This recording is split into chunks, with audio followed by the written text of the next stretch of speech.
ओम शांति।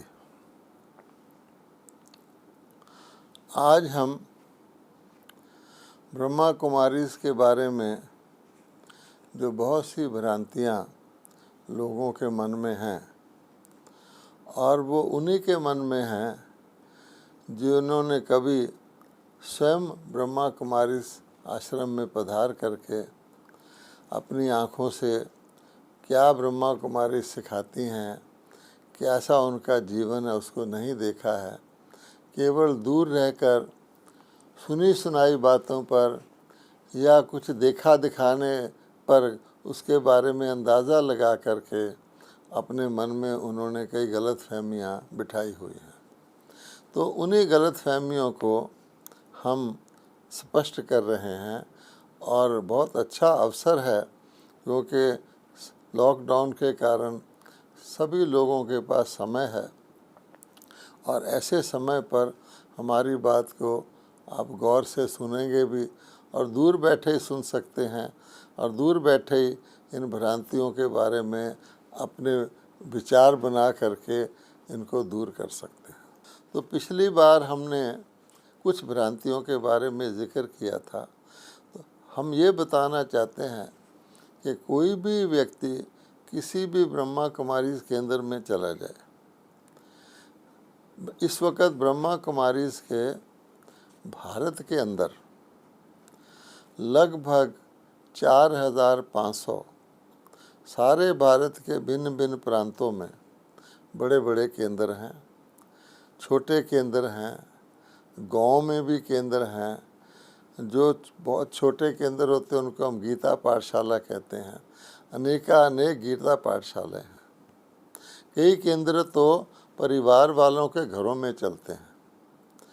तो आप किसी भी केंद्र पर चले जाएं और देखें तो आपको हैरानी होगी कि किस प्रकार से ब्रह्मा कुमार और कुमारियाँ एक ईश्वरीय परिवार के रूप में, एक बड़े परिवार के रूप में इतने स्नेह से रहते हैं कि कोई व्यक्ति दंग रह जाता है।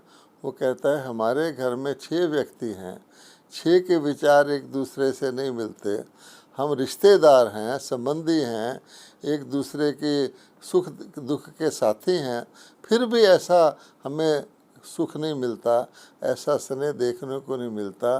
ये स्नेह ब्रह्मा कुमारीज़ के अंदर कहाँ से आया? और फिर ये तो भारत की बात है।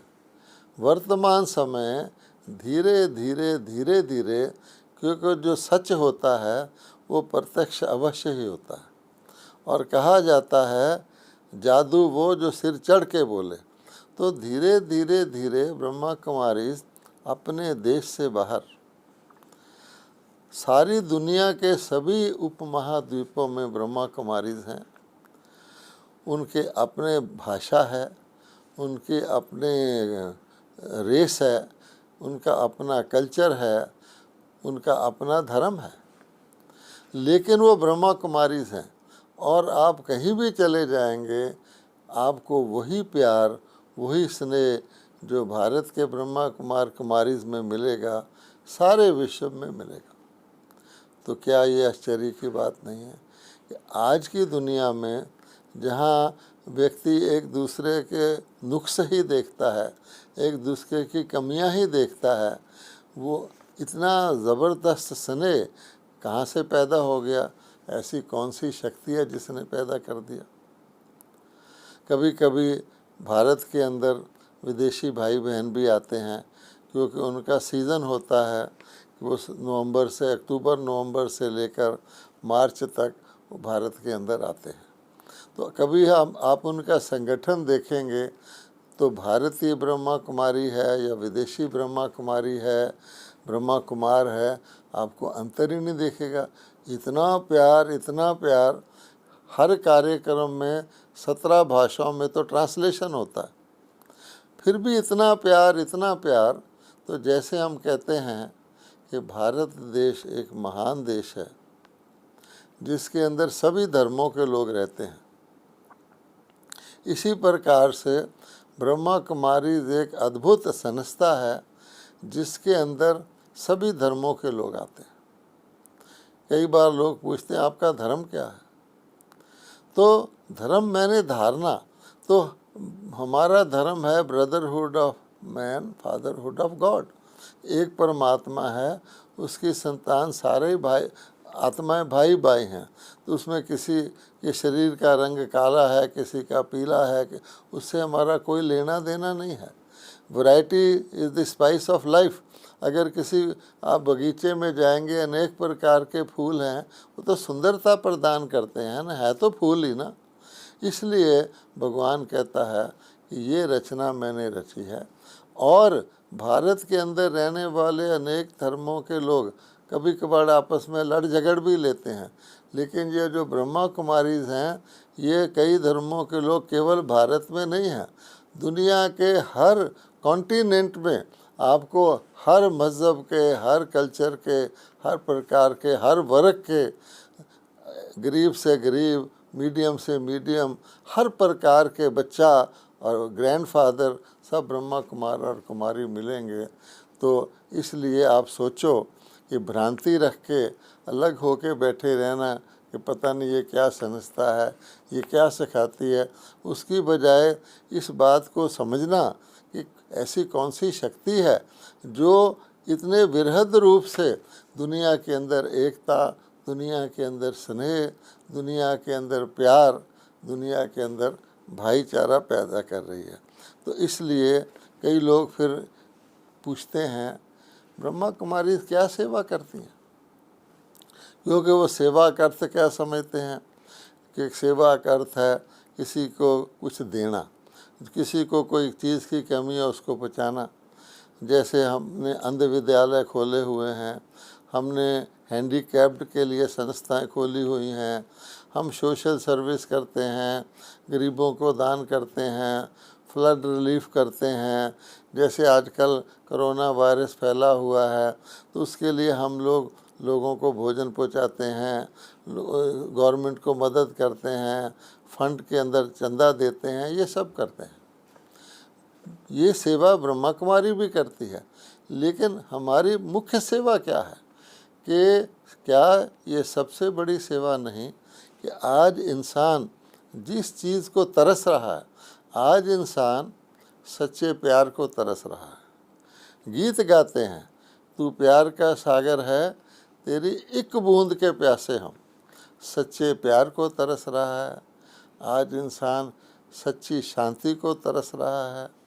आज इंसान दुनिया के अंदर संतोष को तरस रहा है, सम्मान को तरस रहा है, क्योंकि आज किसी का भी आज उसको सम्मान देते हैं, कल उसी को अपमान दे देते हैं।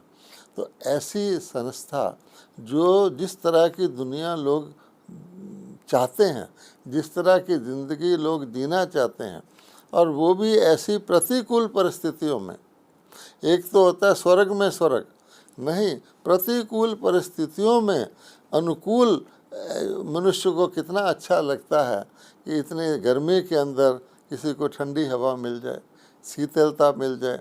तो ये सबसे बड़ी सेवा ब्रह्मा कुमारीज करती हैं, जिसको हम रूहानी सेवा कहते हैं। उसका आधार ईश्वरी ज्ञान, ईश्वरी प्रेम है। इसलिए कोई भी व्यक्ति छोटी मोटी भ्रांति में आकर इससे वंचित ना रह जाए। जो ही ये लॉकडाउन खुले, तो अगर आपको ठीक लगता हो, आप ट्रायल दे करके देखो, खुद आकर के ब्रह्मा कुमारीज में रह कर देखो, तो आपकी आंखें खुल जाएंगी। इसी प्रकार से हम देखते हैं, अगर कोई भी व्यक्ति ब्रह्मा कुमारीज को जानता हो या ना जानता हो, आपका मित्र हो, एक बारी माउंट आबू से होकर आए, क्योंकि माउंट आबू में विजिटर के तौर पे भी आते रहते हैं, कार्यक्रम में भी आते रहते हैं, कोई योग शिविर लगता है उसमें भी आते रहते हैं, वर्गों के कार्यक्रम होते हैं उसमें भी आते रहते हैं। कोई व्यक्ति 3 दिन या 5 दिन भी रह के जाता है। वो तो छोड़िए, अगर एक दिन भी कोई ब्रह्मा कुमारीज माउंट आबू में रह के जाता है, तो आप उसको पूछ के देख लो कि वहाँ का क्या अनुभव है। वो 2 शब्दों में भी कहेगा, यही कहेगा, अगर धरती पर स्वर्ग देखना हो तो माउंट आबू जाके देख लो, चाहे वो मीडिया पर्सन हो, चाहे वो साइंटिस्ट हो, चाहे वो डॉक्टर हो, कोई भी हो। अब देखिए कि धरती पर स्वर्ग देखना अर्थात ऐसे प्राणियों को देखना कि जो हैं हमारे जैसे ही, लेकिन उनकी टोटल उनकी मनोवृत्ति परिवर्तित हो गई है। वो यानी इतना हर आत्मा को इतने सम्मान से, इतने प्रेम से परमात्मा की रचना के रूप में देखते हैं और उसी विचार से चलते हैं, तो मनुष्य की आंखें खुल जाती हैं। फिर जब लोग इतना बड़ा कारोबार देखते हैं कि ब्रह्मा कुमारीज़ के इतने सेवा केंद्र हैं, वो इस बात से भी हैरान होते हैं कि ब्रह्मा कुमारीज़ किसी से पैसा नहीं मांगते, ब्रह्मा कुमारीज़ कभी चंदे की पर्ची नहीं काटते। जबकि हम लोग अपने बच्चे का जन्मदिन मनाना होगा तो खुशी से मनाएंगे। अगर हमने अपने किसी देवी देवता का मनाना होगा, मान लो रामनवमी मनानी है या जन्माष्टमी मनानी है, तो हम पर्ची लेकर चंदा लेने जाते हैं, सारे मोहल्ले में जाते हैं कि भाई रामनवमी मनानी है, तो लोग शर्म से कुछ ना कुछ दे देते हैं। तो ब्रह्मा कुमारी इतना विशाल संगठन है, इनकी सारी सेवाएं ही निःशुल्क हैं। तो लोगों के अंदर बजाय खुशी पैदा हो, आज के ज़माने में जहाँ कोई चीज़ बिना स्वार्थ के, बिना शुल्क के है ही नहीं, वहाँ ऐसी उनको सनसता मिल जाए तो उनको हैरानी होती है और उनके अंदर एक और तरह का ख्याल पैदा हो जाता है, इनके पास पैसा कहाँ से आता है, इनकी सनसता चलती कैसे। बहुत से हमसे आकर पूछते हैं कि आपकी संस्था इतना बड़ा बड़ा कार्यक्रम होता है। ये भी एक बहुत बड़ी भ्रांति है। कोई कहते हैं इनको विदेश से पैसा आता है, कोई कहते हैं पता नहीं क्या है, क्योंकि समझ नहीं पाते कि आज की दुनिया में जहाँ इतना हर चीज़ का व्यापार है, हर चीज़ का चंदा है, आपको प्रसाद भी पैसे देकर मिलता है, ये कहाँ से ऐसी संस्था आ गई। और जब कोई भोजन करता है ब्रह्मा कुमारी के भोजनालय में, तो वो कहता है बस, और जो सेवादारी वो कहता है और लीजिए। वो बड़े आश्चर्यचकित होते हैं। तो इसलिए ये भ्रांति भी हम आपकी दूर कर देते हैं कि ब्रह्मा कुमारी का बेसिक प्रिंसिपल है कि हम हर ब्रह्मा कुमार और कुमारी जब वो इस संस्था में आता है तो ये मान लेता है कि मुझे अपने तन को, मन को, धन को, अपनी शक्तियों को अपने यूज़ के अतिरिक्त ईश्वरीय कार्य में लगाना है, अर्थात मानवता की सेवा में लगाना है। और मानवता की कौन सी सेवा में लगाना है? जो मानवता की सेवा आम जनरल लोग करते हैं, फिलेंथ्रोपिस्ट करते हैं, दानी लोग करते हैं, वो नहीं करना है, वो तो सब कर ही रहे हैं। एक वो सेवा में लगाना है जो कोई नहीं कर रहा। इसलिए ब्रह्मा कुमारी के जो आने वाले भाई बहन हैं, ब्रह्मा कुमारी बाहर के किसी व्यक्ति का धन स्वीकार नहीं करते हैं, क्योंकि वो समझते हैं जैसे दुनिया के अंदर होता है ना, किसी ने शादी का मौका है, जाओ दान दे दो किसी आश्रम को, इस प्रकार का धन ब्रह्मा कुमारी स्वीकार नहीं करते हैं। जिसने ब्रह्मा कुमारी की सेवा ली ही नहीं, उसका धन ब्रह्मा कुमारी स्वीकार नहीं करते हैं।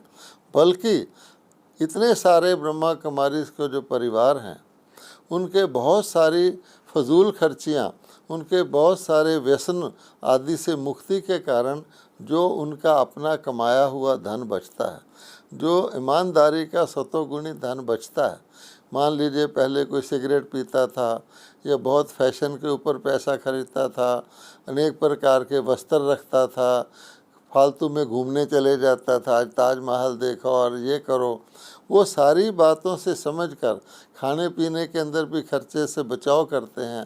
तो वो जो बचत होती है उसको शुभ कार्य में लगाने के अर्थ से ये सारे ब्रह्मा कुमारी सेंटर चलते हैं।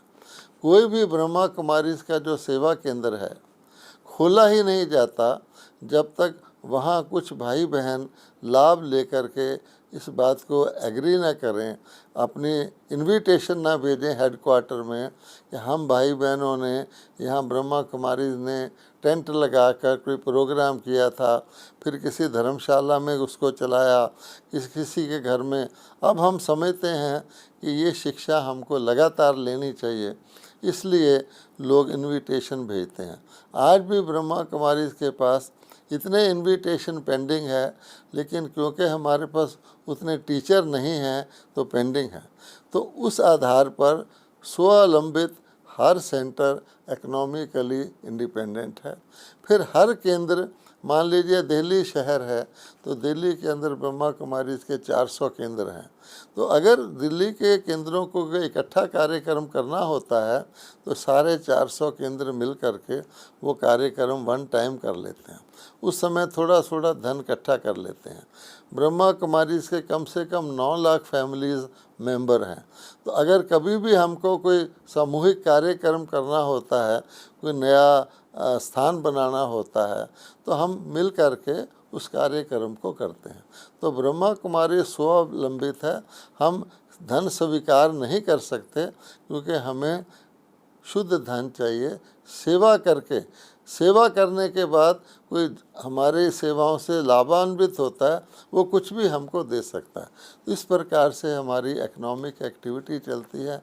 तो कोई इस भ्रांति में ना रहे, क्योंकि हम रॉयल्टी, हम समझते हैं मांगने से मरना भला।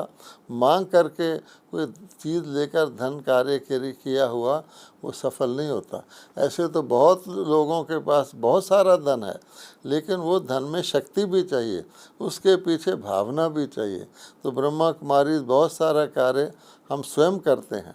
अगर कोई इसकी हिस्ट्री को जानना चाहे कि माउंट आबू में जो हमारे आश्रम बने हैं, हमारी बड़ी बड़ी दादियों ने, सब भाई बहनों ने मिलकर वहाँ पत्थर उठाए हैं, वहाँ अनेक कार्य किए हैं।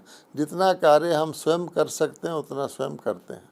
इसलिए ये धन की बात भी लोग इस भ्रांति में न रहें। एक और बात लोगों के मन में आती है, वो कहते हैं हमने बहुत सत्संग देखे हैं, बहुत आश्रम देखे हैं, लोग जाते हैं और उस ख़ास तौर पे उसमें वानप्रस्थी लोग जाते हैं, गृहस्थी लोग जाते हैं, प्रौढ़ आयु के लोग जाते हैं।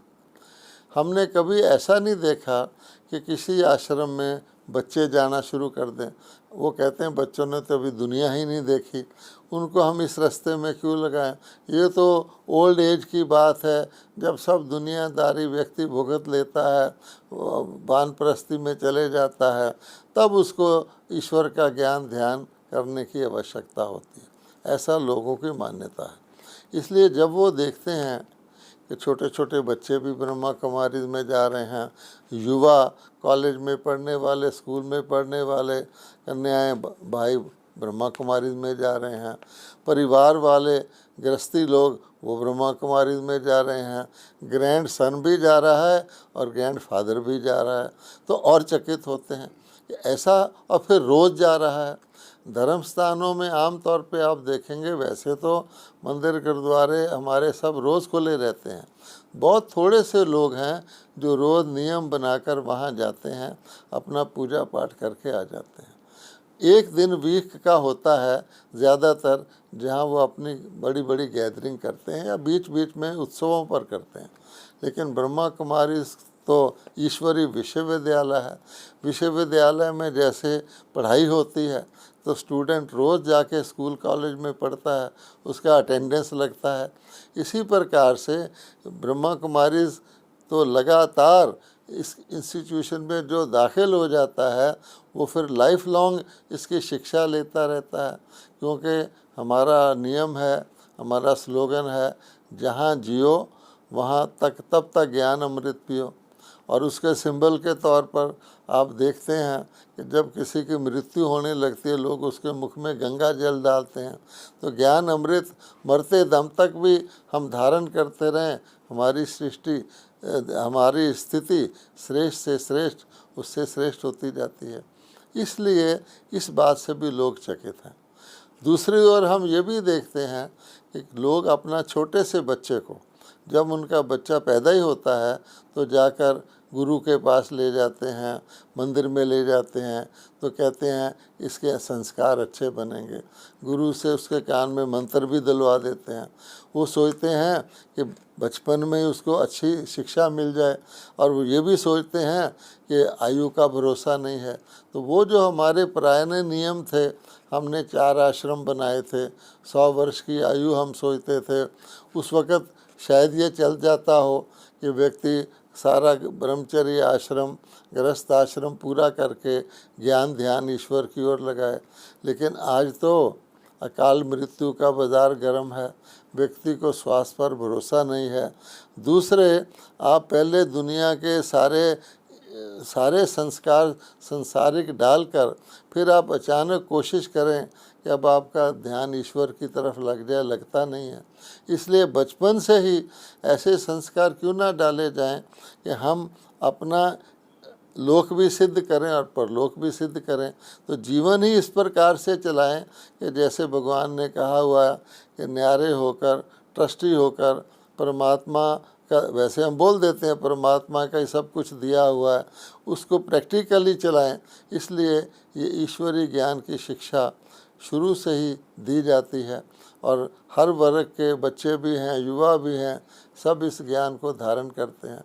तो ये भी कोई ब्रह्मा कुमारी में आए तो सोचे, वरना क्या होगा कि अगर माता पिता ब्रह्मा कुमारी का ज्ञान लेने लग जाएं और बच्चे उससे वंचित हो जाएं, तो बच्चे फिर और प्रकार के हो जाएंगे, बच्चों की वैल्यूज़ और हो जाएंगी, माता पिता की और हो जाएंगी, तो घर के अंदर समरसता नहीं रहेगी। इसलिए सारे के सारे परिवार एक ही रास्ते पर चलें, एक ही मत के हों, तो बहुत सहज हो जाता है। तो आज आप देखते हैं कि इस कारण से भी कि हर एक की मत अलग अलग है, हर एक अपना इंडिपेंडेंट बनाया हुआ है, तो एक विचार नहीं है। तो ब्रह्मा कुमारी में तो सारी दुनिया के अंदर जितने भी ब्रह्मा कुमारी हैं, उन सब की एक ही मत है, एक ही विचार है, एक ही परमात्मा को मानते हैं और एक ही जीवन की श्रेष्ठता को मानते हैं। इसलिए कई लोग हैरान भी होते हैं कि ब्रह्मा कुमारी में तो कहीं भी चले जाओ, ये एक ही बोले बोलते हैं, इनको एक ही पाठ पढ़ाया जाता है। तो ये एकता लाना, जीवन के अंदर समरसता लाना, यूनिटी लाना, ये भी ब्रह्मा कुमारी एक बहुत बड़ी सेवा कर रहा है। इसलिए ब्रह्मा कुमारी की सेवा का मूल्यांकन हम कई लोग सोशल सर्विस के आधार से करते हैं, लेकिन ब्रह्मा कुमारी कहते हैं कि हम वो सेवा करते हैं जिसकी समाज को बहुत बहुत आवश्यकता है। तो आप सोचिए, जैसे आजकल कोरोना वायरस फैला हुआ है, इसमें ब्रह्मा कुमारी क्या सेवा कर रही हैं। तो आप जो लोग ऑनलाइन पर हमारे प्रोग्राम देखते हैं, वो पाएंगे कि आज लोग भय से पीड़ित हैं, सब लोग भयभीत हैं, चिंता में हैं, शांति उनकी डिस्टर्ब हो गई है, हलचल में हैं और सामना नहीं कर पा रहे परिस्थितियों का। कई लोगों को तो अपना समय जो मिला है उसका सदुपयोग करना भी नहीं आता है। कई लोगों को काउंसलिंग चाहिए, कई लोग निराश हो गए हैं, कई लोगों के अंदर डिप्रेशन आ गया है। तो ब्रह्मा कुमारी के सारे के अंदर इस समय लोगों के टेलीफोन आते हैं, उनको काउंसलिंग देते हैं, उनको जो हमने ज्ञान धारण किया है जीवन में स्थिरम रहने का, हर परिस्थिति के अंदर समान रहने का, स्टेबिलिटी लाने का, वो हम दूसरों को दे रहे हैं। आज डॉक्टर लोग भी यही कोशिश कर रहे हैं, लेकिन हमारा तो ये स्पेशलिटी है, क्योंकि हम लोग मन को साधने का, मन को कंट्रोल करने का, मन को जिस वक़्त जिस तरह की परिस्थिति की ज़रूरत है, जिस तरह की शक्ति की ज़रूरत है, वो देने का ये काम ब्रह्मा कुमारी की स्पेशलिटी है। तो इस ऐसी अमूल्य जो सेवा है इस समय ब्रह्मा कुमारी कर रहे हैं, सारे वर्ल्ड में कर रहे हैं, तो लोग इससे बहुत लाभ भी ले रहे हैं। अब दूसरी बात क्या है कि आप और देखिए, कहा जाता है कि कोई भी ज्ञान, कोई भी विद्या, कोई भी दुनिया की चीज़ है, वो टेस्ट ऑफ टाइम, अगर वो समय का टेस्ट पास कर लेती है तो उसके अंदर ज़रूर कुछ ना कुछ सत्यता, कुछ ना कुछ सार अवश्य होता है। तो ब्रह्मा कुमारी 83 ईयर से है। तो बहुत सारी परीक्षाएं ब्रह्मा कुमारी ने पास की हैं, बहुत सारी ऑपोजिशन ब्रह्मा कुमारी ने पास की है। लोग कहते थे कि हमने आज तक महिलाओं द्वारा संचालित है, कईयों के अंदर ये भी ख्याल पैदा हो जाता है कि ब्रह्मा कुमारी में सारी शिक्षिकाएं महिलाएं हैं, यहाँ महिलाएं अधिक संख्या में हैं। ये ऐसा क्यों है? ऐसा तो हमने कभी देखा ही नहीं है। हमारे जितने धर्म हैं, हमारे जितने धर्म स्थापक हैं, वो सब पुरुष ही पुरुष हुए हैं। ये महिलाएं कहाँ से निकल आईं? ये कौन सा ज्ञान सुनाती हैं? ऐसी बात भी लोग करते हैं। लेकिन आप देखिए कि वो लोग जो शुरू में कहा करते थे कि महिलाओं, ऐसे भी भारत के अंदर मान्यता है महिलाओं को तो ज्ञान देने का भी अधिकार नहीं है, लेकिन धीरे धीरे समय ने साबित कर दिया है कि भगवान के रंग न्यारे हैं। परमात्मा को पता है कि मनुष्यों के आदतों को बदलना, मनुष्यों के अंदर सद्भावना लाना, उनको बचाना। जैसे एक माता होती है, माता में कितनी पावर ऑफ टॉलरेंस होती है। माता रात जाग के अपने बच्चे की पालना करती है। सहनशीलता का, स्नेह का, शीतलता का भाव जो माताओं में होता है। माता शिक्षा भी देती है, प्रेम से देती है। तो ये संस्था माताओं द्वारा संचालित है। तो माताएं ही ये कार्य कर पाई हैं। और आज तो लोग जो कहते थे कि ये तो शास्त्र भी नहीं जानती, क्या संस्कृत भी नहीं जानती, ये क्या ज्ञान सुनाती होंगी, अब वो स्वयं कहते हैं कि नहीं, आप तो चैतन्य गंगाएं हो, अब तो चैतन्य गीताएं हो, क्योंकि प्रैक्टिकली लोगों ने देखा है। इसलिए जो टाइम टेस्टेड इंस्टीट्यूशन है, वो उसकी विद्या, उसका जो भी उसकी शिक्षाएं हैं, ज़रूर उनके अंदर कोई वैल्यू होगा, उनके अंदर कोई सार होगा, उसके अंदर कोई सत्य होगा जो भारत तो क्या, सारे विश्व के लोग उस सत्य को तो सभी स्वीकार करेंगे, सूर्य को तो सभी मानेंगे अगर प्रकाश मिलता है। दूसरी बात आप ये भी देखेंगे कि बहुत सारे संस्थान अच्छे पैदा हुए दुनिया के अंदर, लेकिन फाउंडर ने उनको, बहुत शक्तिशाली फाउंडर ने वो विचारधारा स्थापित की। उसके बाद उससे नेक्स्ट जो आए, कुछ तीन पीढ़ी तक वो विचारधारा चलती है। उसके बाद आप देखेंगे कि संख्या बढ़ जाती है, लेकिन उसके अंदर वो शक्ति नहीं बढ़ती। लेकिन ब्रह्मा कुमारी में आप देखेंगे कि स्थूल फाउंडर जो ब्रह्मा बाबा थे, वो शरीर में नहीं रहे। उसके बाद हमारी चीफ एडमिनिस्ट्रेटिव हेड प्रकाशमणि दादी जी, उन्होंने इसको बहुत समय तक चलाया, वो भी शरीर में ही नहीं रहे। जो नेक्स्ट चीफ एडमिनिस्ट्रेटिव हेड दादी जानकी जी, जिन्होंने 104 वर्ष की आयु में पिछले मास ही शरीर छोड़ा है, वो भी शरीर में नहीं रहे। लेकिन ब्रह्मा कुमारी तो बढ़ती जा रही है, उसकी शक्ति और बढ़ती जा रही है। तो ये भी इस बात का सबूत है कि इसके अंदर कोई सत्यता है, इसके अंदर कोई शक्ति है। इसलिए हम आपको रिक्वेस्ट करते हैं, इसको टेस्ट करिए, इसके ज्ञान को ट्रायल दीजिए। हो सकता है कि जो आप चाहते हैं, जिसकी आप खोज में हैं, वो आपको ब्रह्मा कुमारी से मिल जाए। ओम शांति।